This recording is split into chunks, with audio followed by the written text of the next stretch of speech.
श्री परमहंसास्वादित चरण कमल चिन्मकरन्दाय भक्तजनमानस निवासाय श्रीरामचन्द्राय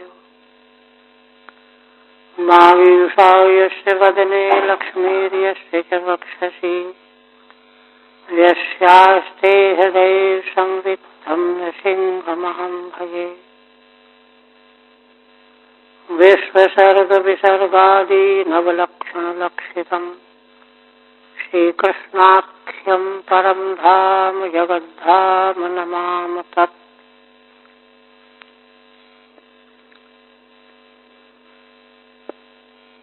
श्रीमद्भागवत के षष्ठ स्कंद के सप्तदश अध्याय में चित्रकेतु उपाख्यान के उपसंहार के क्रम में भगवती पार्वती जी ने चित्रकेतु को शाप दे दिया, किंतु उसने जा करके श्री पार्वती जी के चरणों में सिर रख दिया और उनको प्रसन्न करने लगा। और उसने कहा कि आप शाप वापस ले लें, इसलिए मैं आपको पसंद नहीं कर रहा हूँ। आपको जो दुख पहुंचा है, क्लेश हुआ है मेरे कथन से, तो उस दुख के प्रति मैं क्षमा याचना कर रहा हूँ। इस प्रकार से क्षमा याचना करके भगवान शिव पार्वती को प्रणाम करके वह विमान पर बैठ करके चले गए। भगवान शिव और पार्वती को बड़ा आश्चर्य हुआ। ऐसा नैष्ठिक भगवान का भक्त तो आज तक देखने में आया ही नहीं।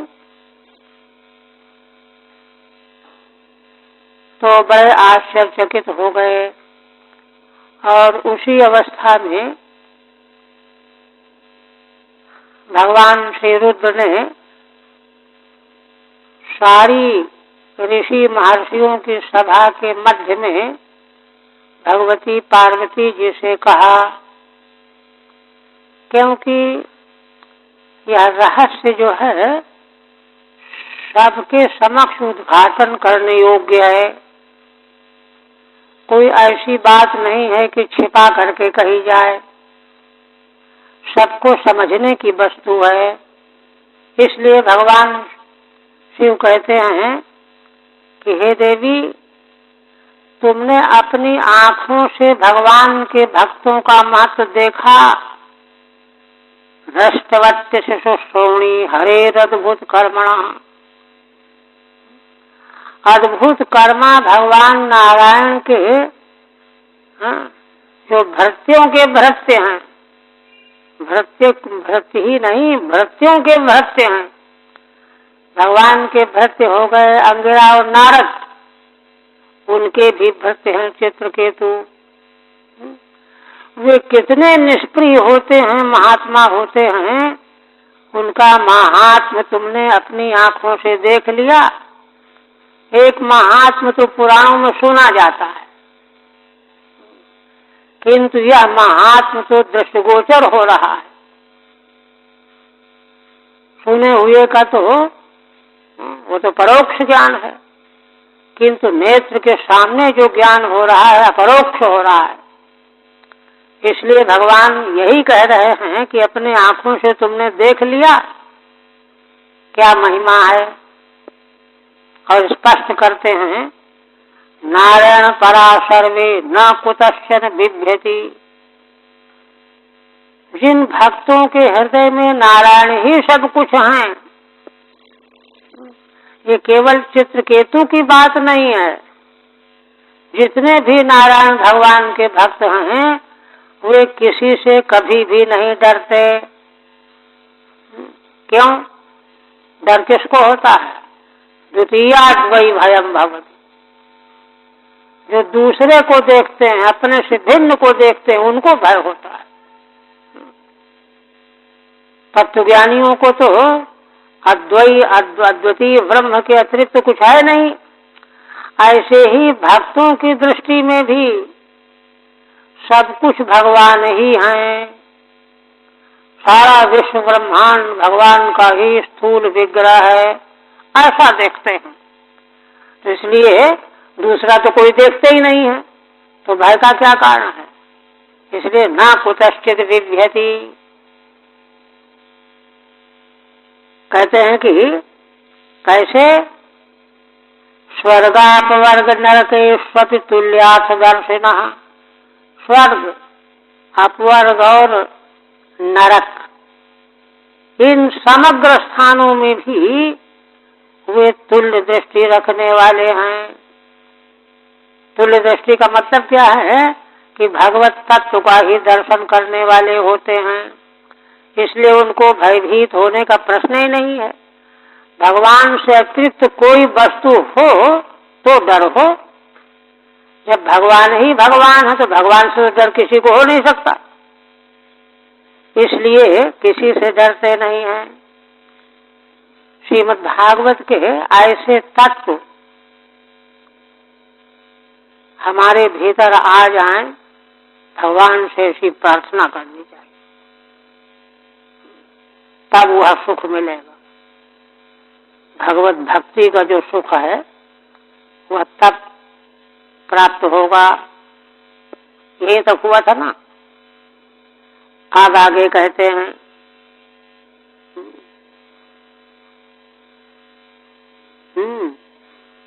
कहते हैं कि ये जो अंतिम पारमार्थिक सिद्धांत है, इसकी रक्षा के लिए उत्पत्ति देने जा रहे हैं।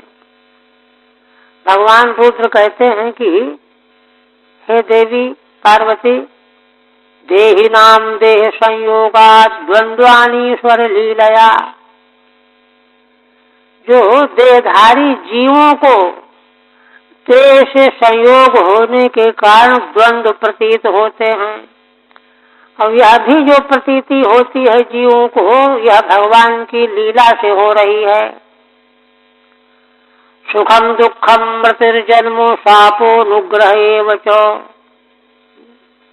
द्वंद्व कौन है? द्वंद्व द्वंद्व, दो।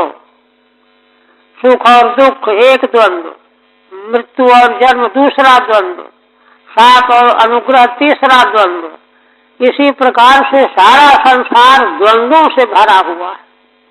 द्वौ द्वंद्व, दो करके। ये सब का सब भगवान की लीला से देह संयोग होने से जीवों को प्राप्त होता है।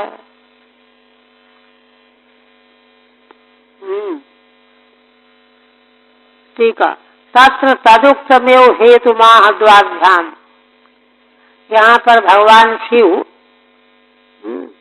जो हेतु कहे गए हैं पूर्वोक्त परमार्थ के निष्कर्ष के संबंध में, उन हेतुओं को चित्रकेतु ने भी कहा है। तो जो चित्रकेतु ने कहा है उसी का समर्थन कर रहे हैं भगवान शिव। तदुक्तमेव हेतु माहद्वाभ्याम, 2 श्लोकों से। यही तो चित्रकेतु ने भी कहा भगवती पार्वती जी से कि हे अंबिके, जन्म मृत्यु जय पराजय, ये तो भगवान की माया का विलास है, वस्तुता नहीं है ये बात कही। वही भगवान रुद्र कह रहे हैं, देहिनाम सुखम दुखम इत्यादि द्वंद्वान ईश्वर लीलया माया भवंती। देहधारियों को सुख दुख आदि इत्यादि से जन्म मृत्यु सारे द्वंद्वों को ले लीजिए।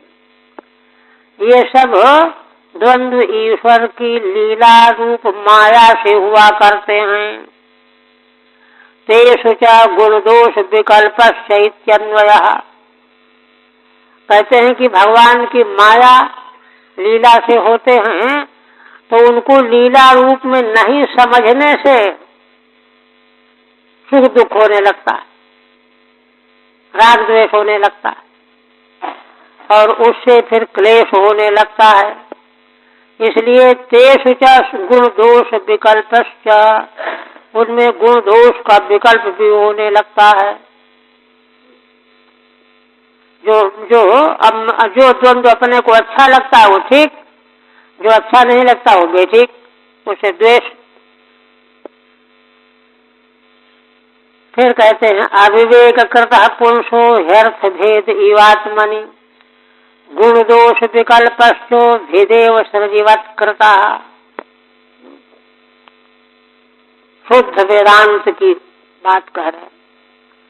कहते हैं कि हे देवी,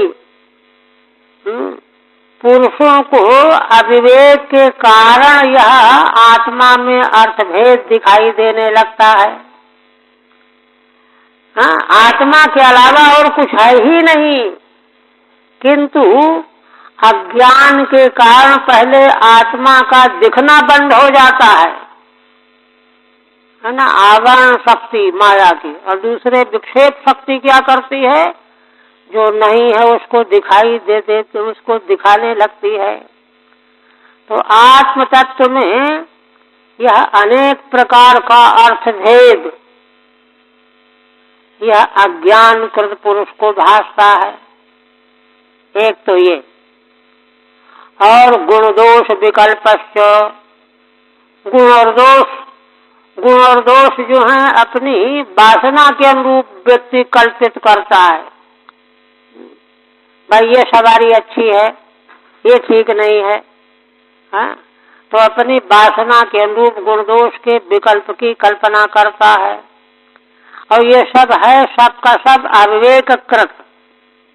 सारा अर्थ भेद नानात्व माने दूसरी वस्तु का देखा जाना ही अज्ञान का परिणाम है। यहाँ तो सजाती विजाती स्वगताद भेदत्रय शून्य एक ही वस्तु आत्म तत्व है। वहाँ तुम क्या देख रहे हो, कैसे देख रहे हो? तो चूंकि वहाँ तात्विक वस्तु नहीं दिखाई देने से अगरम बगरम दिखाई देने लगता है, अर्थभेद दिखाई देने लगता है। उसमें भगवान से दृष्टांत देते शुद्ध वेदांत। कहते हैं भेदेव सृजिवत् कृतः।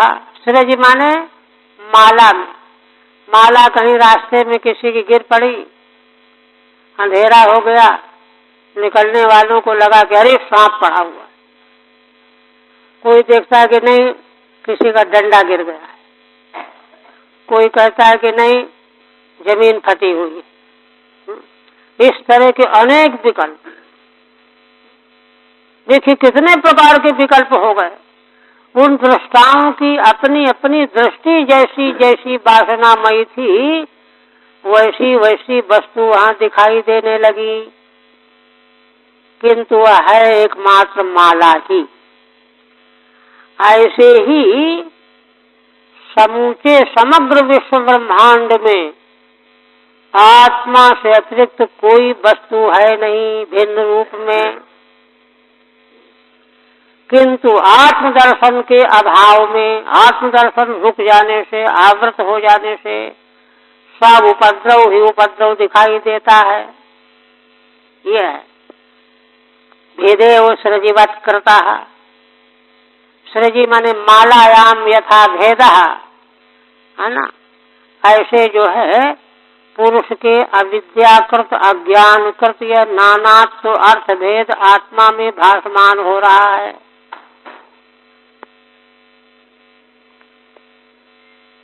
इष्टानिष्ट भेद इव यह स्फुरति सा आत्मनि अर्थ भेदः सुखादि भेदः। कहते हैं कि देखो संसार में माया से ही सही, संसार के सारे नाना पदार्थ भगवान की माया का परिणाम है, विलास है। तो अब प्रश्न खड़ा होता है कि ठीक है भगवान की माया का विलास हो तो हो, किंतु उनसे हमको सुख मिलता है, कभी दुख मिलता है। किसी विशेष भेद दर्शन से सुख मिलता है, किसी अन्य प्रकार के भेद दर्शन से दुख मिलता है?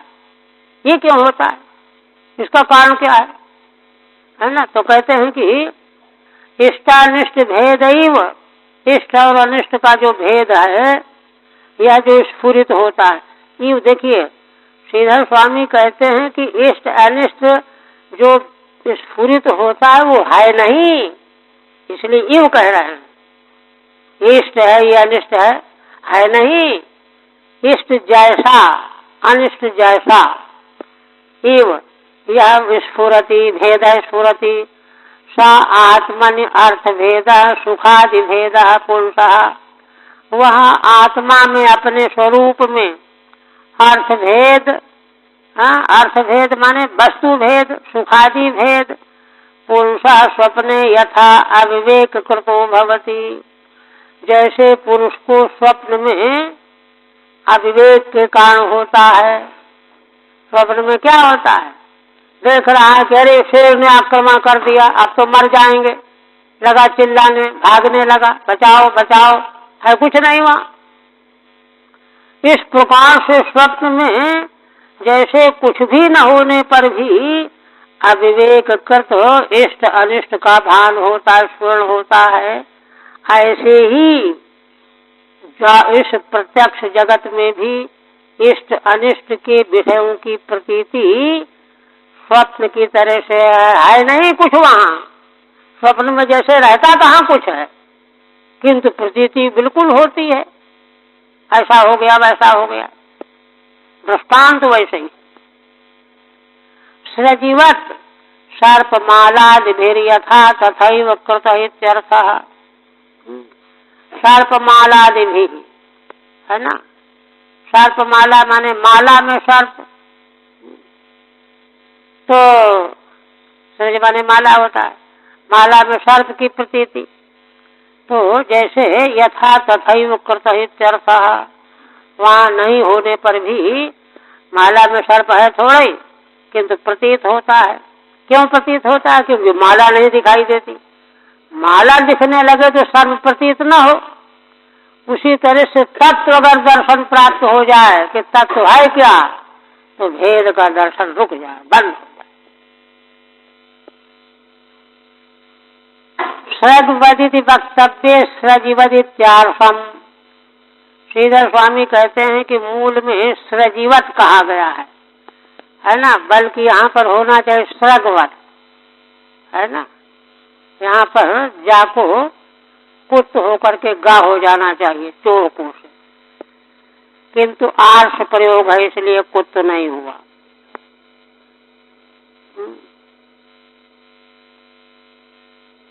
कहते पाठांतर अगर माने, है ना, माने सृजीवत माने, यहाँ पर तो अभी दे रहे हैं सृजीवत कृता कर, यदि हाँ ऐसा पाठांतर माने, सृगवत नहीं। सृजीवत अगर करते हैं तो सप्तम्यंत हो गया, तब फिर आर्ष प्रयोग मानने की आवश्यकता नहीं। सृजी माने मालायाम यथा सर्प प्रतीयते, सप्तम्यंत हो गया, अब आर्ष प्रयोग मानने की आवश्यकता नहीं। सुगमम, और पाठांतर मानने से अर्थ भी सुगम हो जाएगा। वासुदेवे भगवती भक्ति मुद्बहताम नृणाम ज्ञान वैराग्य वीर्याम नेह कश्चित् व्यपाश्रयः। देखिए अब प्रश्न ये खड़ा होता है कि अरे यह सारा संसार भगवान की माया का विलास है और अर्थ भेद है ही नहीं। स्वप्न के पदार्थ की तरह से, माला में सर्प की तरह से यह सब प्रतीति हो रही है, इष्ट अनिष्ट की प्रतीति हो रही है, ये तो सब झूठी प्रतीति है ना। ऐसी झूठी प्रतीति के लिए साधन की क्या आवश्यकता है? ये प्रश्न एकादश स्कंद में भी उठाया गया है। वहाँ प्रश्न किया गया 28वें अध्याय में परमार्थ दर्शन का निरूपण, कि यदि जब संसार नाम की वस्तु ही नहीं है, कुछ भी नहीं, तो सुख दुख भी नहीं है, तो सुख दुख भी नहीं है, तो सुख दुख को हटाने के लिए, मिटाने के लिए साधन की क्या आवश्यकता है? ये प्रश्न किया गया। तो भगवान ने वहां उत्तर दिया है, कहा कि देखो बात तो है यही, किंतु अब इसका क्या किया जाएगा कि जो वस्तु बाहर हो नहीं है नहीं, लेकिन जीव की बुद्धि में बैठा हुआ है कि यह संसार है, ऐसा है वैसा है, यहाँ है वहाँ है, इससे सुख मिलता है, इससे दुख मिलता है, यह सब संसार जो हमारी बुद्धि में भरा हुआ है ना। बाहर संसार हो चाहे न हो, लेकिन बुद्धि में जो संसार भरा हुआ है, बैठा हुआ है, तब तक जो है सुख दुख का नाश नहीं होगा। उस बुद्धि में बैठे हुए संसार भेद दर्शन को के नाश के लिए साधन करना पड़ेगा। मुक्तों को उपनिषद भगवान श्री राम हनुमान जी को कहते हैं कि हनुमान जी, यह संसार की वासना करोड़ों जन्मों से चली आ रही है, इतनी जल्दी यह मिटने वाली नहीं है कि सुन लिया और हो गया, है ना। जितने दिनों से इसके मजबूत होने का अभ्यास होता आ रहा है, उसी तरह से इसके नाश का भी अभ्यास करना पड़ेगा लंबे समय तक, तब यह बात समाप्त होगी। तो उसी को कह रहे हैं वासुदेवे भगवती भक्ति मुद्भताम नृणाम। इसके सबके समाप्त होने का उपाय बता रहे हैं भगवान शिव। क्या, कैसे ये मिटे? देखिए, है कुछ भी नहीं, लेकिन इतना जबरदस्त मजबूती से जो है प्रतीत हो रहा है कि हाय हाय छूट ही नहीं रहा जीव मात्र का। वो स्वामी जी ज्ञान दीपक में कहते हैं कि जड़ और चेतन की ऐसी ग्रंथि है, जबकि देखिए दर्शन शास्त्र कहता है कि जड़ चेतन की ग्रंथि असंभव। जड़ तो है सावयव पदार्थ और चेतन निर्वयव पदार्थ है। निर्वयव पदार्थ का किसी सावयव पदार्थ से संबंध ही नहीं हो सकता, और संबंध हुई उन्हें ग्रंथि कैसे पड़ेगी? ग्रंथि तो एक दूसरे में से मजबूती बनती है ना, तो वह तो संभव ही नहीं है। निर्वयव निर्वयव का संबंध नहीं, निर्वयव सावयव का संबंध नहीं। जब भी संबंध होगा तो सावयव सावयव का ही होगा। तो आत्मा तो चेतन निर्वयव है, जड़ प्राकृत जगत अचेतन जड़ है, सावयव है, तो इसका संबंध तो हो ही नहीं सकता, ग्रंथि बनी कहाँ? कहते हाँ बात तो ठीक है, युक्ति युक्त तो यही है, किंतु जीव हृदय तम मोह विषेखी ग्रंथि छूट की में पर ही न देखी।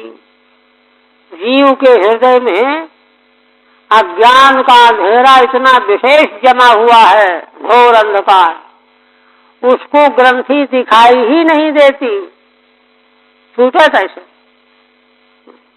जब ग्रंथि दिखाई ही नहीं दे रही, छोड़ेगा भी नहीं, खोलने का प्रयत्न भी नहीं करेगा। तो यह परिस्थिति ये है। अब इसका उपाय भगवान शिव बता रहे हैं। क्या?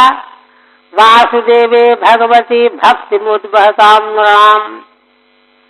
जो मनुष्य भगवान वासुदेव में भक्ति की धारा बहाते हैं, भक्ति करते हैं, एक, और कहते हैं यह भगवान श्री वासुदेव में भक्ति की धारा किनके भीतर पैदा होगी? ज्ञान वैराग्य वीर्याणाम, ये है हेतु है उसका। कहते हैं ज्ञान वैराग्य का बल जिनमें है, ज्ञान नहीं वैराग्य नहीं, उनमें कहाँ भक्ति का प्रवाह बहेगा? ज्ञान वैराग्य रूपी वीर्य माने बल वाले जो हैं, माने ज्ञान वैराग्य पूर्वक जिन्होंने संसार और प्रपंच को निस्वार्थ देख लिया है, वे परम परमार्थ भगवान में भक्ति प्रेम का प्रवाह बहाने वाले होते हैं। और जब ऐसा बन जाए संयोग, तो नेह कश्चित व्यपाश्रयः, तो उसका लक्षण क्या है? माने भगवान में भक्ति का प्रवाह बन गया। हाँ, प्रवाह जब बन जाता है तो प्रवाह रुकता नहीं। तीसरे स्कंद में भगवान कपिल देव जी ने कहा है, जैसे गंगोत्री से निकली हुई भगवती गंगा की धारा, लाख अवरोध आवे मार्ग में, पहाड़ों की चट्टानें आवे, बड़े बड़े बगीचे जंगल आवे, सबको काटती हुई धारा जो है समुद्र में बेचैन होकर के मिलने के लिए बेताब बहती चली जाती है। ऐसी भक्ति प्रेम की धारा भगवान वासुदेव के प्रति बहने लगे। यह है स्वरूप उसका। तब मामला बनेगा, क्योंकि जहां रुकावट हुई संसार खड़ा है, संसार की आफत खड़ी है। इसलिए भगवान शिव कह रहे हैं, वासुदेवे भगवती भक्ति बुद्धहताम नृणाम। अब भगवान वासुदेव में भक्ति का प्रवाह किन मनुष्यों में आएगा? ज्ञान वैराग्य वीर्याणाम, जिनको ज्ञान वैराग्य का बल प्राप्त हो गया है, कमजोर को नहीं आएगा। ज्ञान वैराग्य वीर्याणाम, इसीलिए तीसरे स्कंद में भगवान कपिल देव जी का जो उपदेश है उसको अध्यात्म योग नाम दिया गया है। आध्यात्मिक योग। आध्यात्मिक योग का मतलब है कि ज्ञान वैराग्य भक्ति तीनों पुष्कल रूप में संपन्न हो गए, वह योग है।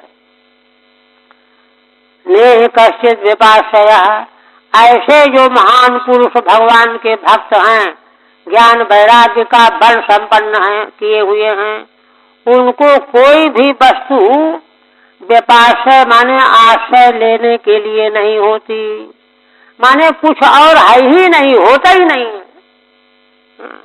कोई वस्तु दिखाई पड़े तो उसको देखा जाए, उसको छुआ जाए, उसको बोला जाए, उसको बताया जाए, किंतु यहाँ तो भगवान शिव कह रहे हैं, परम आचार्य, सारे संसार के गुरु कहते हैं कि उनको आश्रय लेने के लिए अन्य कोई वस्तु रहती ही नहीं। ये तो उन्हीं में रहती है, उन्हीं को ये भी है, ये भी है, ये भी है, ये भी है, नानात्व है, जिनमें भगवान के प्रति भक्ति प्रेम प्रवाह है ही नहीं अभी। और क्यों नहीं है? क्योंकि ज्ञान वैराग्य का बल प्राप्त नहीं। इसलिए झुठलाने से काम नहीं चलेगा। कई लोग कहते हैं कि अरे वृंदावन में तो ज्ञान वैराग्य की कोई जरूरत ही नहीं है, और महात्मा साफ कहा गया है कि भक्ति रुदन कर रही है ज्ञान वैराग्य के बिना, अतृप्त है, बेचैन है। और उन्हीं परम भक्तों ने जो है उनके पुत्रों को ज्ञान वैराग्य को पुष्प पोषण प्रदान किया, तब जाकर के भक्ति को आनंद प्राप्त हुआ। शास्त्र को समझे बिना मनमाना व्याख्यान करना असंगत है। आप कहते अच्छा ठीक है, रहेगा इसकी। अतो भागवता नाम निष्पृहत्वम उचित में वेत्याह। देखिए अब यहाँ एक गहरी बात बता रहे हैं भगवान जी कि देखो चित्रकेतु की स्थिति, उनकी महिमा बता रहे हैं ना, भगवान नारायण के भक्त कैसे होते ये बात बता रहे हैं। तो कहते हैं कि ठीक है, भगवान नारायण के भक्त बड़े उत्कृष्ट होते हैं, अच्छे होते हैं, वैसे होते हैं, किंतु इतनी ज्यादा बात बनाई चित्रकेतु ने, ऐसा ऐसा वर्णन किया, कथन किया भगवती पार्वती जी के समक्ष। उस पर कहते हैं कि देखो अतो भागवता नाम निष्प्रियत्वम उचित में वेत्याह। भगवान के जो प्रिय भक्त हैं वे सारे संसार से निष्प्रिय होते हैं। निष्प्रिय होना ही उचित है उनके लिए। देखिए ज्ञान मार्ग की निष्प्रियता को जरा ध्यान दे जाइए। पंचम स्कंध में भगवान ऋषभदेव जी का परमहंसों की चर्या का दृष्टांत रूप में चरित्र वर्णन किया गया। क्या वर्णन किया गया है कि जब वो देखने लगे कि अरे कहीं बैठो तो 10 लोग चले आ रहे हैं, महाराज जी नमस्कार प्रणाम, वो ये बताओ वो बताओ, दुनिया भर के ऊपर। तो जब देखा कि अरे ये संसार के लोग तो ऐसे ही हैं, ये चैन से जीवन मुक्ति का आनंद नहीं लेने देंगे, इसलिए ऐसा कुछ करना चाहिए कि ये आना ही बंद कर दे। ये देखिए क्यों, अब इनको कुछ भी बोलो ये तो वहीं है जहां खड़े वहीं खड़े रहेंगे, पात्र कोई आएगा उसकी बात दूसरी है। तो इसलिए उन्होंने अवधूत चर्या अपनाई। जब संसार के प्रति अगर निष्क्रिय नहीं होगा व्यक्ति, अवधूत चर्या स्वीकार नहीं कर सकता। पूर्ण निष्क्रियता का फल है यह। उसी प्रकार से कह रहे हैं कि भगवान के जो भक्त होते हैं उनका निष्क्रियत्व उचित ही है। वासुदेवीति ज्ञान वैराग्य और वीर्यम बलम ये शाम ते शाम, ज्ञान और वैराग्य दोनों का बल जिनको प्राप्त है तभी तो भक्ति प्रकाशित होगी। व्यपाश्रयो माने विशिष्ट बुद्धिया आश्रयणीयो अर्थो नास्ति। विशिष्ट बुद्धि से देखिए भेद दर्शन के बिना नहीं बनेगा। अरे ये तो भगवान शिव हैं, ये भगवती पार्वती हैं, ऐसा है वैसा है, ये भगवान ब्रह्मा है, विशिष्ट अर्थ देखा ना। किंतु जो नारायण परायण जो हैं उनकी दृष्टि में कोई विशिष्ट अर्थ है ही नहीं, इसलिए जो कुछ कहना है वो सामान्य के लिए भी वही विशेष के लिए भी निष्क्रिय है पूरी तरह से। ज्यादा से ज्यादा यही होगा कि जो है साप दे, जैसे पार्वती जी ने साप दिया, साप दे देंगे तो भोग लेंगे, कुछ भी कर देंगे, कोई प्राण ले लेगा तो प्राण चला जाएगा। क्या है सनत कुमार जी के बारे में है ना, कौन से पुराण का आख्यान है कि भगवान शिव पार्वती कहीं जंगल में रमण कर रहे थे, बृहद विहार कर रहे थे। सनत सनंदन सनातन सनत कुमार कहीं जा रहे थे, सोचा कि चलो भगवान का दर्शन ही कर ले, क्योंकि उस रास्ते से निकलो तो भगवान के दर्शन की उपेक्षा नहीं करनी चाहिए, पाप लगता है। चले गए। भगवती पार्वती जी को अच्छा ना लगा कि देखो जहाँ देखो वहाँ खड़े हैं, जहाँ देखो वहाँ खड़े हैं, कुछ विचार तो करना चाहिए, किस समय मिलना चाहिए, किस समय दर्शन करना चाहिए, कब जाना चाहिए कब नहीं जाना चाहिए। साथ दे दिया, जाओ ऊँट हो जाओ, कि जहाँ देखो ऊँट की तरह खड़े, ऊँट हो गए। और बस 2-4 वर्ष बीत गए। फिर भगवान शिव पार्वती निकले उधर से, तो भगवती पार्वती को देखिए कितनी बड़ी करुणा आई। कहा कि भगवान चलो तो जरा देखूं मैं, सनकादिकों को मैंने साथ दे दिया है, कैसा उनका जीवन यापन हो रहा है, करुणा आई उनको। तो आ गए। तो वो तो चारों ऊंट बने खड़े थे, खड़े खड़े पेशाब कर रहे हैं, गोबर कर रहे हैं, तो लेकिन तत्व तो उनके अंदर वही है। आकर के भगवान शिव पार्वती को प्रणाम किया, तो पार्वती जी ने आंखों में आंसू भर कर कहा कि क्यों, कैसा लग रहा है यह जीवन। कहा कि अरे माँ, आपने इतनी बड़ी कृपा कर दी कि जिसका स्मरण करके रोंगटे खड़े हो जाते। क्यों कृपा कर दी? कहा हाँ, अरे जब मनुष्य थे तो इतनी बार मिट्टी बाएं हाथ में लगाओ, दाहिने हाथ में लगाओ, कुल्ला करो, स्नान करो, ये करो वो करो, सब झंझट दूर हो गए। भूख लगे तो खड़े खड़े खा लो, पत्ती खा लो, पेशाब कर लो। देखिए उनके मन में किसी प्रकार का विचार आया ही नहीं। ये है मार्ग, ये है। तो वही कह रहे हैं कि जो है व्यपाश्रयो न भवति। फिर कहते हैं, आप कहते हैं कि देखो कई शंकाओं का भगवान शिव यहाँ निराकरण कर रहे हैं, क्योंकि भगवान शिव से बढ़ करके तो ज्ञानी संसार में कोई है ही नहीं। क्या कहते हैं?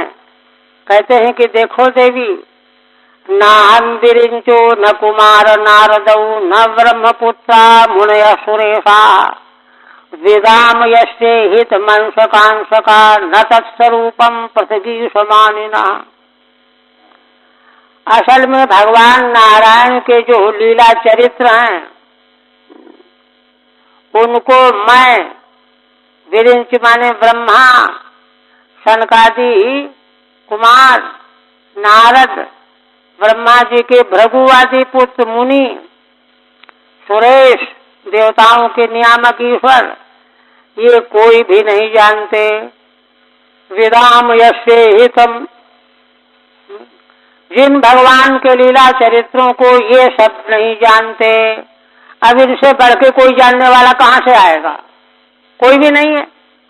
आप फिर भला बताओ कैमुतिक न्याय से, फिर भला अंश का अंश का, भगवान के अंश के अंश के अंश और क्षुद्र अंश, हर स्वार्थ में कन प्रत्यय है। न तत्स्वरूपम पृथ्वी समानिना, वे भला बेचारे क्या जानेंगे भगवान के लीलाओं को। न तत्स्वरूपम पृथ्वी समानिना।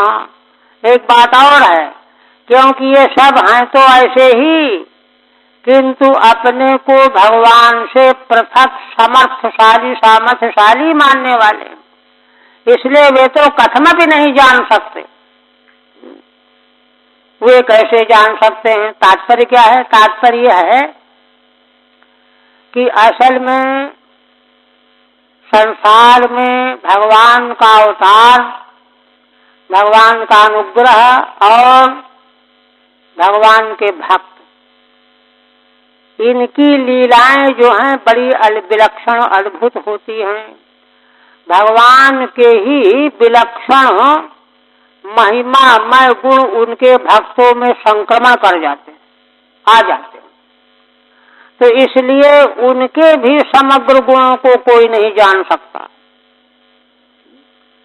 इसलिए चित्रकेतु भगवान नारायण के भक्त हैं, और भगवान के लीला चरित्र गुण और वैभव को जब कोई हम ब्रह्मा आदि नहीं जानते हैं, तो ठीक इसी तरह से भगवान के भक्तों की भी महिमा, उनकी विभूतियों की भी महिमा सामान्यतया कोई जान नहीं सकता।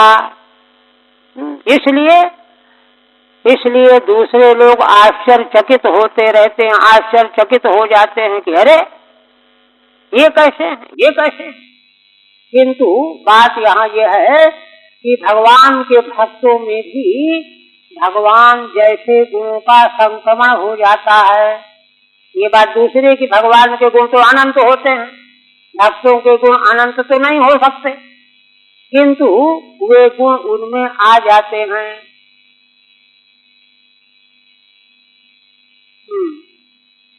ठीक है ना?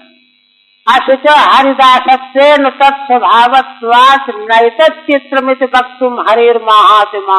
देखिए श्रीधर स्वामी क्या कहते हैं, क्योंकि समाधान जो कुछ भगवान शिव वर्णन कर रहे हैं, उपदेश कर रहे हैं, उसका संबंध चित्रकेतु के आचरण से है ना, तो उसको कहते हैं अशुच हरिदासत्वेन। हे देवी पार्वती, ये चित्रकेतु भगवान के दास हैं। तत्स्वभावत्वात्, कहते कैसे? क्योंकि भगवान का जैसा स्वभाव है वैसा ही स्वभाव इनका है। तत्स्वभावत्वात् नैतच्चित्रमिति, इसलिए इसमें आश्चर्यचकित नहीं होना चाहिए। यह बात कहने के लिए हरिर महात्मा, भगवान के स्वभाव जैसा स्वभाव भक्त का हो जाता है, तो भगवान का लीला चरित्र कैसा है, महात्मा कैसा है, तो उसके लिए कहते हैं दो श्लोकों से नाहमिति, माने मैं ब्रह्मा और सब जितने गिनाया, ये कोई भी भगवान के महात्म को नहीं जानते। ईहितम अभिप्रायम लीलाम, भगवान के ईहित माने चेष्टाओं को, लीलाओं को, भगवान के अभिप्राय को अथवा भगवान के लीला चरित्रों को यदा वयम न विद्मः, अब सोचो कि जब हम लोग नहीं जानते हैं सदा तस्य स्वरूपम अंशकाल सका, तब तो सोचो कि उन भगवान के स्वरूप को जो उनके अंश के अंश हैं, टुकड़े के टुकड़े हैं, अतिशंता पृथ्वी समानिनो न विदुरे, किंतु देखिए हैं तो सब के सब भगवान के अंश, लेकिन अपने को माने बैठे हैं कि हम तो स्वतंत्र हैं, हम ऐसा कर सकते हैं, वैसा कर सकते हैं, हमको इतना ज्ञान है उतना ज्ञान है। पृथ्वी समानिना पृथक और अपने को स्वतंत्र समर्थ मानने वाले हैं तो अंश के अंश ही, किंतु मानते अपने को ऐसा है, अज्ञान ही तो हुआ ये। इसलिए वे बेचारे कैसे समझ सकते हैं, वे तो कथमपि नहीं जान सकते, मुझ का न्याय। फिर कहते हैं न यस्यास्ति प्रियः कश्चित् नाप्रियः स्वः परोऽपि वा आत्मत्वात् सर्वभूतानां सर्वभूत प्रियो हरिः। इसलिए भगवान शिव कहते हैं कि देखो इन भगवान का ना तो कोई प्रिय है, अस्य कश्चित् प्रियः नास्ति न च अप्रियः, और कोई अप्रिय भी नहीं, कोई अपना नहीं कोई पराया नहीं। कहते क्यों नहीं, प्रिय नहीं अप्रिय नहीं अपना नहीं पराया नहीं, तो पराया न हो तो अपना तो हो, अप्रिय न हो तो प्रिय तो हो। देखिए क्या कहते हैं, कहते देखो असल में प्रिय अप्रिय अपने पराये का भेद वहां होता है जहां दो चीजें हों। यहाँ तो भगवान सभी प्राणी मात्र की आत्मा है, आत्मत्वात् सर्वभूतानां, भगवान तो सभी प्राणी की आत्मा स्वयं वे ही हैं, इसलिए स्वगत भेद ही नहीं है। जहाँ स्वगत भेद हो वहाँ जो है ये अपने ही कहा जाता है, अपने ही हैं, बंधु हैं अपने, लेकिन ऐसा वहाँ भेद ही नहीं है।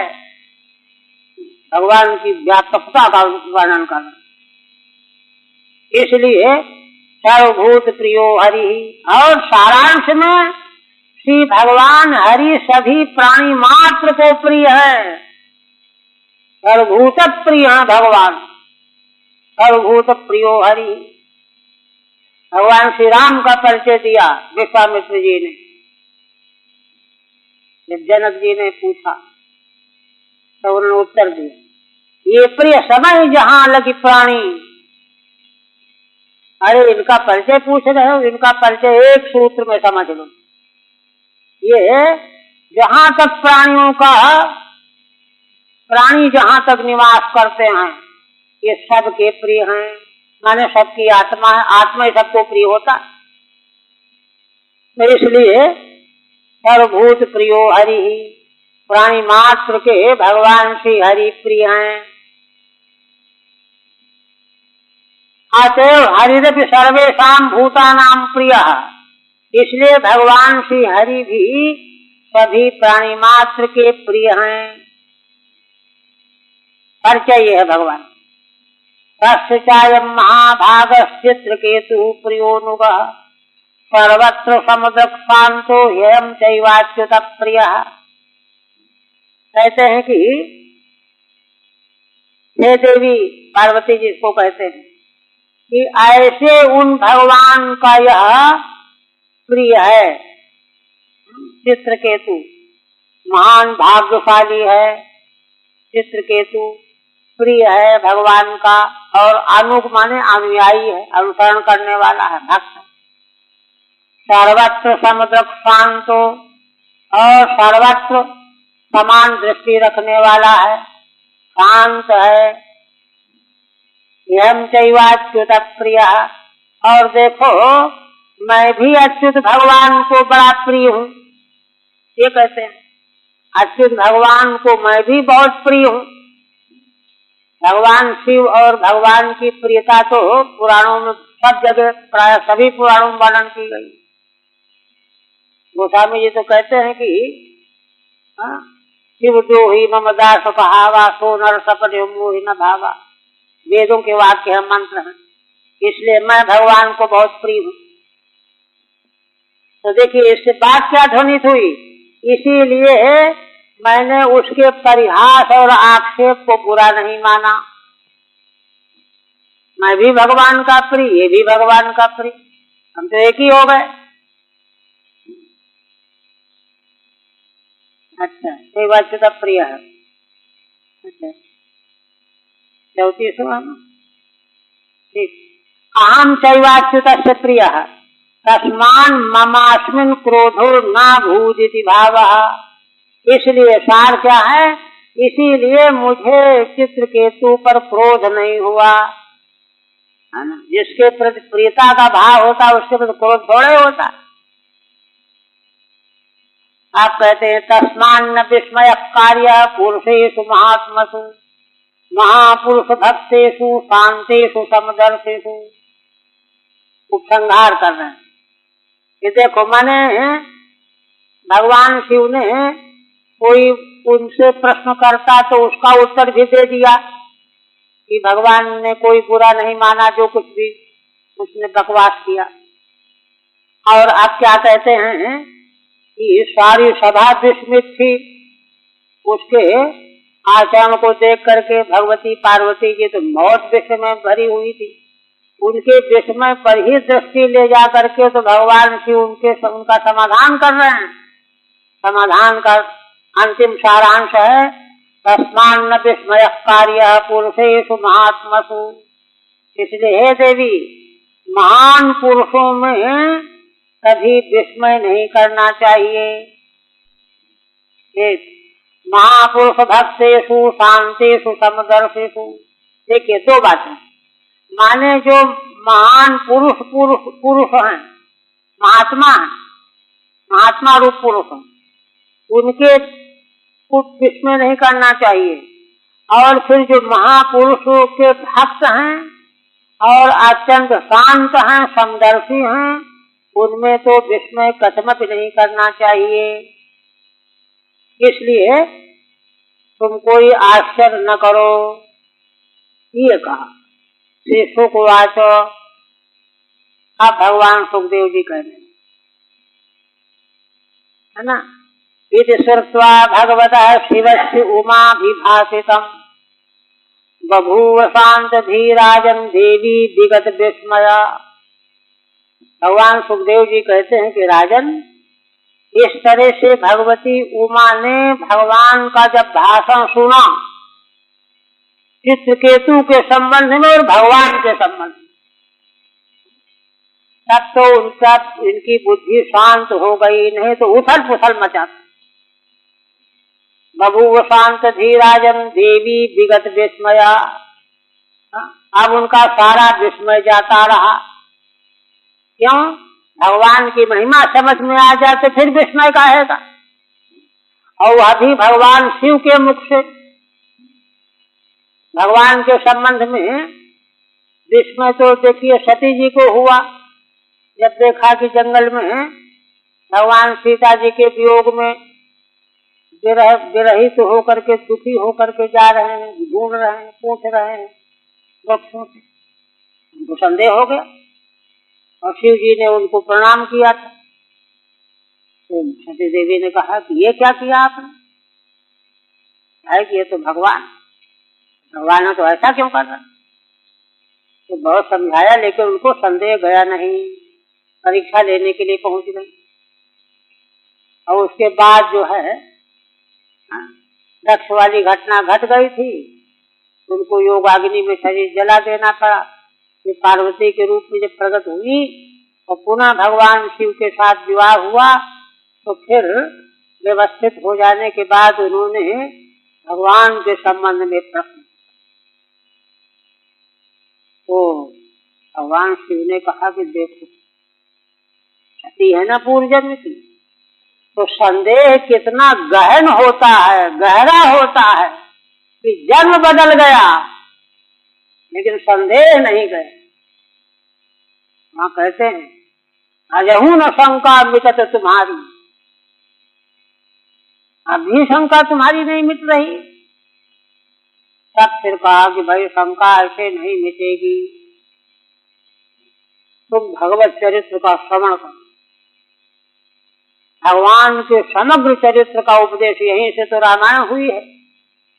भगवान शिव के द्वारा रामचरित्र का उपदेश किया और सारा चरित्र सुनने के बाद सब समाधान। तो ऐसी जब परिस्थिति है तो उस संदेह को, शंका को निवृत्त करने के लिए वहाँ भगवान के बारे में संदेह शंका, यहाँ भक्त के बारे में संदेह शंका किसमें, और दोनों जगह भगवान शिव ने उनको निसंशय बनाया। तो इसी तरह से यहाँ पर भी बभू शांत धीराजन देवी विगत विस्मया, विस्मय रहित होकर के शांत हो गई, भगवान का स्मरण करने लग गए। हरि ओम तत्सत। अच्छा ये है दो। हाँ, इति भागवतो देव्या प्रतिशत्तुमलं तमः मूर्धना संजग्रहे शापम एतावत् साधु लक्षणम। देखिए अब यहाँ पर भगवान सुखदेव जी शिव और पार्वती का जो प्रसंग है वह पूरा हो गया। पूरा होने के बाद अपने समीक्षा के रूप में भगवान सुखदेव जी कहते हैं इति भागवतो देव्या प्रतिशत्तुमलं तमः। कहते हैं कि देखो भगवान के प्रिय भक्त चित्रकेतु देवी पार्वती को भी शाप देने में समर्थ थे। प्रतिशत्तुम अलम, प्रतिशत्तु माने बदले में शाप देना, शाप का प्रतिशाप। अनंतमः केवल पर्याप्त ही नहीं, पूर्ण पर्याप्त थे। मूर्धना संजग्रहे शापम एतावत् साधु लक्षणम। और किंतु माने बदले में शाप देने का सामर्थ्य होने पर भी उन्होंने सिर झुका करके भगवती के द्वारा दिए गए शाप को अंगीकार कर लिया। शापम संजग्रहे, सिर झुका करके। एतावत् साधु लक्षणम, साधु पुरुषों का लक्षण इतना ही।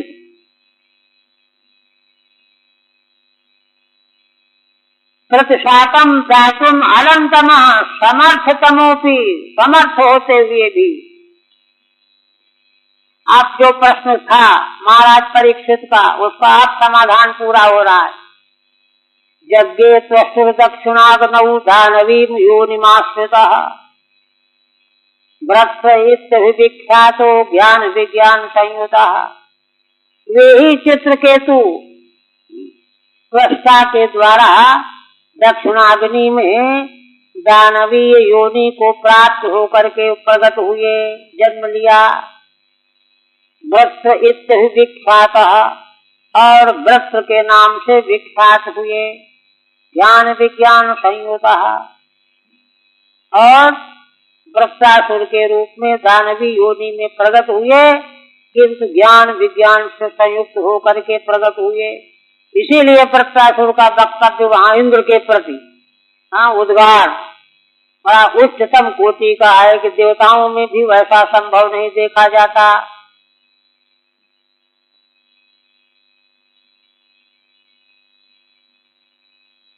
एतत्ते सर्वमाख्यातम्, एतत्ते सर्वमाख्यातम् यन्मां त्वं परिपृच्छसि वृत्तस्यासुरजातेश्च कारणं भगवन्मतेः। अब उपसंहार करके कहते हैं कि हे राजन, यह सारा हमने तुमको प्रसंग सुना दिया।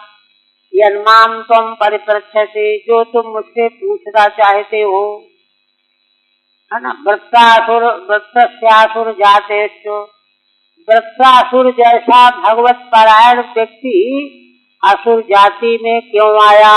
एक पहला प्रश्न तो यही। ऐसा भगवान का भक्त जो है असुर कैसे हो गया?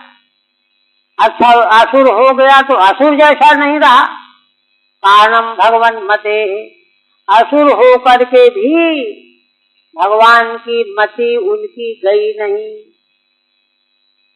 इसका कारण क्या है?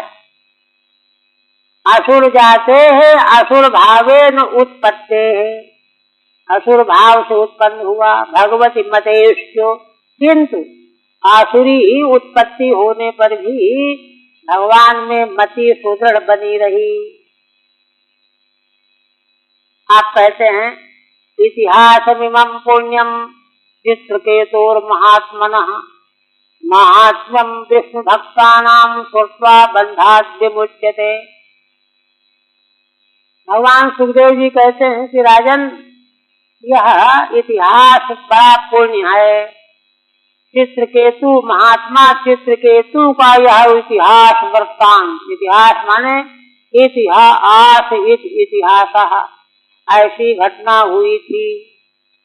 महात्मा चित्रकेतु का यह घटनाक्रम, महात्म्यम विष्णु भक्ता नाम, ये क्या है जानते हो? भगवान विष्णु के भक्तों का महात्म्य है यह। जैसे प्रहलाद जी के बारे में कहा जाएगा कि मैंने भक्तों की पराकाष्ठा, भक्तों का कोई दृष्टांत देना होता है तो प्रहलाद जी का दृष्टांत दिया जाता है। उसी तरह से भगवान विष्णु के भक्तों का महात्म्य जो यहाँ कहा गया है, उसके प्रतीक के रूप में चित्रकेतु को लिया गया है, किंतु उनका महात्म्य कोई अकेले का नहीं है, भगवान विष्णु के समग्र भक्तों का महात्म्य है। श्रुत्वा बंधात् विमुच्यते, और इस महात्म्य को सुन करके मनुष्य बंधन से मुक्त हो जाता है। ये तत्प्रातरुत्थायो श्रद्धया भाग्यता पठेत, जो मनुष्य प्रातः काल उठ करके श्रद्धा पूर्वक, है ना, मौन होकर के इसका पाठ करेगा, इतिहासम हरिम स्मृत्वा सयाति परमाम गतिम, इस इतिहास को श्रद्धा पूर्वक संयत होकर के पाठ करेगा, भगवान श्री हरि का स्मरण करके, तो वह परम गति को प्राप्त हो जाएगा। एतत् माने एतम इति। हरि ओम तत्सत। श्रीमद् भागवते महापुराणे षष्ठ स्कंधे सप्तशतोऽध्यायः। आप देखिए, इसके पूर्व में भगवान सुखदेव जी ने जहाँ दक्ष की कन्याओं के वंश का वर्णन किया गया था, छठे अध्याय, उस दक्ष की कन्याओं का वर्णन करते करते अदिति माता के पुत्रों के वंश का वर्णन आरंभ किया गया था। और कारण क्या था? कारण यह था कि यह स्कंध जो है पोषण पदार्थ का विवेचन करने वाला। पोषण माने पोषणम तद अनुग्रह, भगवान के अनुग्रह, भगवान कैसे अनुग्रह करते हैं भक्तों पर, उसका वर्णन इस स्कंध में किया गया है।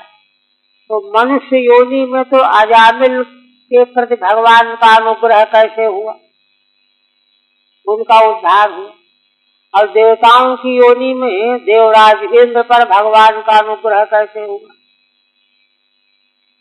तो भगवान सब पर अनुग्रह करके पोषण करते हैं। तो इस प्रसंग को स्पष्ट करने के ही क्रम में माता आदिति के पुत्रों के वंश का वर्णन कर रहे थे, क्योंकि उस वंश के, उस अनुग्रह के प्रकरण में त्वष्टा के पुत्र विष्णु को उन्होंने अपना पुरोहित बनाया, क्योंकि बृहस्पति जी तो नाराज होकर चले गए, ब्रह्मा जी की आज्ञा पा करके पुरोहित बनाया, उसका भी वध कर दिया। फिर जो है त्वष्टा ने नाराज होकर के वृक्ष को उत्पन्न किया, उसका भी वध कर दिया। इस प्रकार से दो दो हत्याएं की, फिर भी भगवान ने अनुग्रह करके इंद्र की रक्षा की, देवताओं की रक्षा की। यह अनुग्रह रूप पोषण का वर्णन करने के लिए इतिहास लाया गया था। तो अब उसी में, उसी वंश वर्णन के प्रसंग में, है ना, आदिति माता के 4 द्वादश आदित्य है ना, तो 12 में से 4 विवस्वान, अर्यमा, पूषा है ना, और त्वष्टा, इनके वंश का वर्णन हो चुका। त्वष्टा के वंश के वर्णन के प्रकरण में ही विश्वरूप और वृत्रासुर का प्रसंग आ। अब इसके बाद फिर आगे त्वष्टा के बाद अदिति माता के शेष जो अभी 8 पुत्र है ना, उनके वंश का वर्णन आगे प्रकट करने जा रहे हैं। श्रीधर स्वामी इस अग्रिम अष्टादश अध्याय में क्या विषय लाया गया है उसका पहले संकेत करते हैं। देखिए क्या कहते हैं। आदित्यानाम चतुर्थस्य त्वष्टुर्वंश प्रसंगतः। आदित्यानाम माने आदिति पुत्राणाम, आदिति माता के जो 12 पुत्र थे, द्वादश आदित्य कहे जाते हैं, उनमें चतुर्थ चौथे थे कौन? त्वष्टा। त्वष्टा के विश्वरूप, ये तो वर्णन था। उनके वंश के प्रसंग से प्रोक्तम इंद्र कृतम विश्वरूप व्रत बधादिकम है ना। त्वष्टा के पुत्र विश्वरूप और व्रत, इन दोनों के पद आदि प्रकरण को प्रसंगतः कहा गया। अब आगे आदित्य पंचमादि नाम। अब अदिति माता के 5वें, 6वें, 7वें, 8वें, 12वें तक चलना है। पंचमादि नाम पुत्राणाम अन्वयोक्ति भी, पुत्रों के 5वें से लेकर के अभी 8 पुत्रों के वंश का वर्णन करना। अष्टादशे दितेर गर्भे सक्षण मरुताम भेदा। और फिर अदिति माता के शेष पुत्रों के वंश का वर्णन करके और फिर इसके बाद दिति के गर्भ में जो मरुदगण आएंगे, चक्र के द्वारा उनका भेदन कर दिया जाएगा। इंद्र जो हैं गर्भ में प्रविष्ट होकर के उनके टुकड़े कर देंगे, 49 मरुदगण बन जाएंगे। यह प्रसंग लाने जा रहे हैं। त्वष्टुर्वंश मनुक्रम्यो सब प्रसंगम यथाक्रमम्। आदित्यानाम अथान्येषाम वंशानाम मुनीश्वरः। त्वष्टा के वंश का अनुक्रम करके प्रसंग के सहित यथाक्रम वर्णन पूरा करके आदित्यानाम अथान्येषाम, आदित्यानाम माने अदिति माता के 8 जो पुत्र और शेष रह गए हैं, उनके वंशों का वर्णन मुनीश्वरः भगवान सुखदेवः आह। ये है।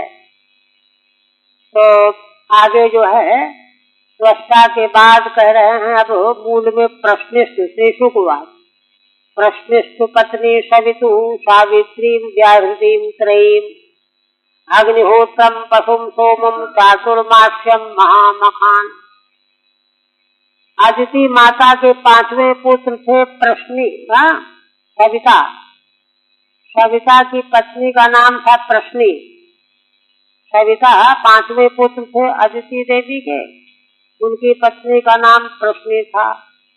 उनसे सावित्री, व्याहृति, त्रयी, अग्निहोत्र, पशु, सोम, चातुर्मास्य और महामखान, ये 8 पुत्र हुए।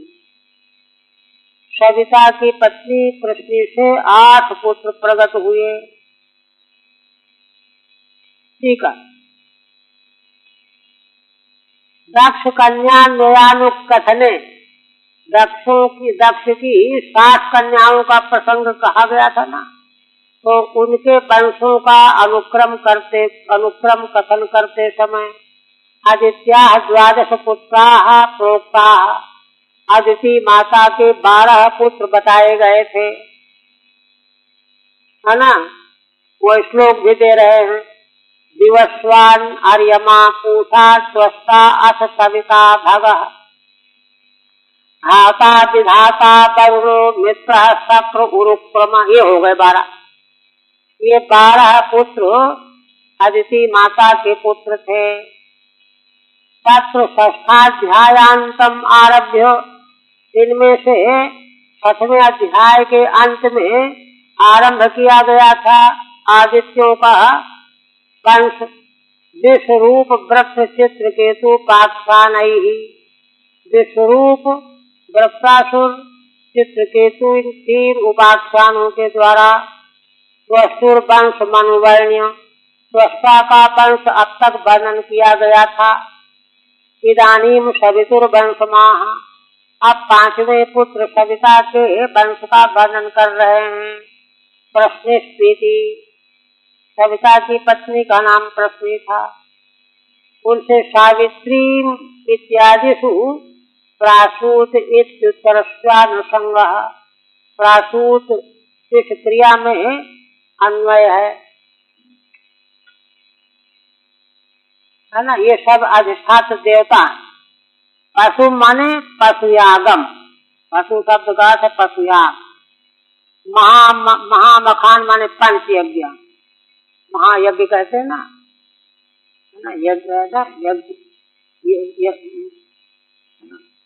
यज्ञयुष्ट महायज्ञयुष्ट, तो महायज्ञ कहे जाते पंच। तो ये 8 पुत्र हुए सविता से प्रश्नि देवी के द्वारा। अब आगे देखिए, सिद्धिर भगत से भार्यांग, 6वें पुत्र थे भग, इनकी पत्नी का नाम था सिद्धि, है ना। तो उनसे कौन पुत्र हुए? महिमानम विभुम प्रभुम आशीषम च बरारोहाम कन्याम प्रासूत सुप्रताम। 3 तो पुत्र हुए, महिमान, विभु और प्रभु, और आशीष नाम की एक श्रेष्ठ कन्या हुई जो बहुत धर्म कर्म वाली थी, सुव्रता। तो इस तरह से 4 संतानें हुई, 3 पुत्र 1 कन्या। ठीक है नहीं। इसके बाद सविता भग के बाद धाता आ गए। धातु कुहू सिनी वाली राका चारुमति तथा, है ना। धातु की पत्नियां 4 थी, कुहू, सिनी वाली, राका और अनुमति, है ना। इन 4 पत्नियों के एक एक पुत्र हुआ। कौन कौन? सायम, है ना। कुहू के तो सायम नाम का पुत्र हुआ, सिनी वाली का दर्श नाम का पुत्र हुआ, राका को प्रातः नाम का पुत्र हुआ, और अनुमति को पूर्णमास नाम का पुत्र हुआ। धातुर भार्या कुहू सायम पुत्रम प्रासूत, धातु की भार्या कुहू ने सायम नाम के पुत्र को जन्म दिया। एवं सिनी वाली दर्शम इत्यनुक्रमात्, सिनी वाली ने दर्श को जन्म दिया। ऐसे 4 पत्नियों के एक एक संतान हुई। अग्निन पुरीस्यानाधत्तो क्रियायाम समनंतरः, धाता से छोटे भाई थे विधाता, उनकी पत्नी का नाम था क्रिया। तो उन्होंने पुरीष्य नाम के अग्नियों को उत्पन्न किया। और कहते हैं दर्शनी वर्णस्यासीत यस्याम जातो भृगु पुनः, गौण नाम के जो और अदिति के पुत्र थे उनकी पत्नी का नाम था चर्षणी, तो उसमें भृगु का पुनः जन्म हुआ। ब्रह्मा के पुत्र तो थे ये, किंतु परिस्थिति वशात इनको वरुण के द्वारा भी जन्म लेना पड़ा। समनंतरो माने विधाता, धाता के अनंतर विधाता, छोटे भाई थे धाता। प्रियायाम भार्यायाम, प्रिया नाम की पत्नी थी। पुरुष्यान अग्निश पंच चितान, है ना। पुरुष्यादि 5 अग्नियों को उत्पन्न किया। पुरुष्यासो अग्नय ही थी, है ना। ये 5 अग्नियां हैं पुरुष्यासः। पंचवा एते अग्नयो यच्चित्तयः श्रुतेः, श्रुति भी कहती है। चर्षणी वरुणस्य भार्यासीत्, वरुण की पत्नी का नाम चर्षणी था। पूर्वम ब्रह्मण पुत्रो भृगु यस्याम पुनर्जाता, ब्रह्मा के पुत्र थे भृगु, किंतु पुनः वरुण से उनका प्राकट्य हुआ। इसी प्रकार से वाल्मीकि महायोगी वाल्मीकादभवत् किल, महायोगी वाल्मीकि जो वाल्मीकि से पैदा हुए थे वे भी वरुण से पैदा हुए दोबारा। अगस्त्य वशिष्ठ मित्रा वरुणयो ऋषि, मित्रा वरुण इन दोनों के अगस्त्य और वशिष्ठ दो ऋषि प्रकट हुए। इनसे ये ऋषि कैसे प्रकट हुए? तो कहते रेतः शिशु कुंभे उर्वश्या सन्निधौ द्रुतम, उर्वशी अप्सरा के निकट मित्रा और वरुण का सुख क्षरण हो गया, वह कुंभ में स्थित हो रहा। देवत्याम, तो उसी से कुंभ से ही अगस्त्य और वशिष्ठ प्रकट हुए, इसीलिए कुंभज भी कहा जाता है अगस्त्य जी को। रेवत्याम मित्र उत्सर्गमरिष्टम पिप्पलम दधात, और मित्र नाम के जो अदिति देवी के पुत्र थे उनकी पत्नी का नाम था रेवती। रेवती से है ना उत्सर्ग अरिष्ट पिप्पल ये 3 पुत्र हुए। ठीक है। वाल्मीकि वरुण शैव पुत्रो अभवत, वाल्मीकि वरुण के पुत्र हुए, है ना। एतौ वरुण से असाधारण पुत्र, देखिए ये वाल्मीकि और उधर भृगु, ये वरुण के असाधारण पुत्र थे। तयोर सर्गादयोपि मित्रस्यासाधारणा, और इनके जो सर्ग सृष्टि हुई तो वे भी मित्र की असाधारण सृष्टि है। तयोरेव साधारण 2 पुत्रावाह, उन्हीं के मित्र के ही अपनी पत्नी से साधारण 2 पुत्र बता रहे हैं। कौन कौन? अगस्त्य वशिष्ठ ऋषि मित्रा वरुणयो अभवताम, मित्रा वरुण को मिला करके दोनों से हुए। अच्छा, यत उभाव भी कुंभे रेता शिशु, मित्र और वरुण दोनों ने कुंभ में रेता सिक किया। क्षत्रिय यही है ना, मूल तो हो गया। क्षत्रिय जाता जाता विषता नमोधि कुंभे पश्चादस्तम स्कंधे, नहीं रेता से सब समान श्रुति है। क्षत्रिय जातौ ईशिता नमोधि कुंभे रेता शिशु समानम, इन दोनों देवताओं ने मित्र और वरुण ने कुंभ में रेता शेख किया समान रूप से, उसी से अगस्त्य और वशिष्ठ प्रकट हुए। अच्छा, द्रुतम स्कन्नम, द्रुतम मन स्कन्न क्षरित हो जाना। पौलुम्यामिंद्र आधत्त, अब शक्र जो है और है, अदिति माता के पुत्र शक्र भी है। तो पौलुम्यामिंद्र आधत्त 3 पुत्रालित नाशुतम, है ना। पुलोमा की कन्या के साथ विवाह हुआ था इंद्र का, सची देवी, उनके 3 पुत्र हुए ऐसा हमने सुना है। जयंतम ऋषभम तातो तृतीयम मीढुषम प्रभु, जयंत 1, ऋषभ 2 और मीढुवान 3। इसी प्रकार से अदिति देवी के 12वें पुत्र थे उरुक्रम, वामन भगवान। उरुक्रमस्य देवस्य माया वामन रूपिण, है ना। कीर्तो पत्न्याम बृहत् श्लोकस्तस्यासन सौभगादयः, उरुक्रम भगवान वामन जो साक्षात भगवान के अवतार हैं। माया वामन रूपिण, माया से वामन रूप बनाए हुए थे भगवान। उनकी पत्नी का नाम था कीर्ति, कीर्ति से बृहच्छ्लोक नाम का पुत्र हुआ। अब बृहच्छ्लोक के सौभाग आदि कई पुत्र हुए। अनिश्रुते श्रुतम स्कन्नम, बस यहीं तक रहने दीजिए।